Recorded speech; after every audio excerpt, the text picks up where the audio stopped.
하루 4시간만 일하고 월 5천만 원을 버는 사람이 있습니다. 사실 그는 일주일 내내 하루 14시간씩 일하면서도 해고를 당했고 자신이 창업한 회사에서 다시 하루 12시간을 일하면서 월 5천만 원을 벌었던 사람이었습니다. 그가 어떻게 살고 싶은 곳에 살고 일하고 싶을 때 하루 4시간만 일하면서 월 5천만 원을 벌게 되었는지 팀 페리스의 나는 4시간만 일한다를 통해 알아볼게요. 그는 매 순간 일 때문에 안달복달하면서 더 일하려고 애쓰지 말라고 이야기합니다. 효과는 당신의 목표에 가까워지도록 일을 하는 것인 반면 효율은 그 일이 중요하건 그렇지 않건 가능한 경제적인 방식으로 주어진 업무를 수행하는 것을 말합니다. 그런데 대부분의 사람들은 이 일의 효과보다는 효율적으로만 일하려고 합니다. 무엇을 하느냐가 어떻게 하느냐보다 훨씬 더 중요한 것인데 말이죠. 작가는 다음 2가지 법칙을 이야기합니다. 첫 번째로는 80대 20 법칙으로 레버리지 책에서 나온 이야기이기도 합니다.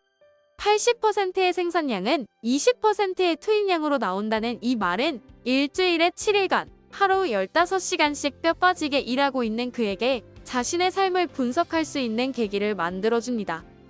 사실 그의 120곳 이상의 고객 중 단지 5곳만이 수입의 95%를 가져다 주었고 이들 회사는 어떤 후속적인 절차나 설득, 감언이설 없이도 정기적으로 주문을 했기 때문에 나는 내 시간의 98%를 나머지 115곳의 회사, 고작 5%의 수입을 위해 쫓아다니며 쓰고 있었던 것이었다.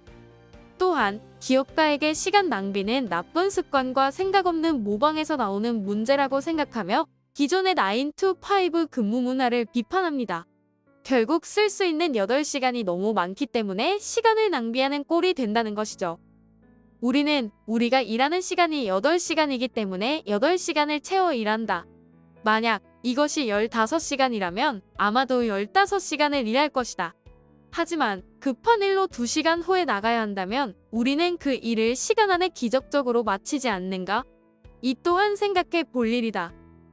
파킨슨의 법칙에 따르면 어떤 일을 완수하도록 주어진 시간에 비례하여 그 업무의 중요성과 복잡성은 점점 더 크게 인식된다는 것이다. 마감 시한이 임박했을 때 불가사의한 힘을 발휘하는 것도 바로 그 때문이다. 그는 다음과 같이 이야기하면서 2가지 법칙을 강조합니다. 일하는 시간을 줄이기 위해서 중요한 일로만 업무를 제한하라. 중요한 일로만 업무를 제한하기 위해서 근무 시간을 줄여라. 그는 가장 좋은 방법으로 2가지를 다 활용하길 권하고 있습니다. 마지막으로 몇 가지 질문을 통해 우리가 어떻게 4시간만 일할 수 있는지 생각해보는 시간을 가져볼게요. 만약 누가 당신 머리에 총을 겨누고 시간을 많이 잡아먹는 여러 일 중에서 80%를 그만두라고 한다면 무슨 일을 택하겠는가? 내가 생산적인 것처럼 느끼기 위해 시간 때우기로 주로 이용하는 3가지 일은 무엇인가? 포스트잇과 알람 설정을 통해 다음과 같은 질문을 스스로 하도록 해라. 중요한 일을 피하기 위해 다른 일을 일부러 만들어내고 있는 건 아닌가? 오늘도 감사합니다. 저는 더 좋은 책으로 다시 찾아뵐게요.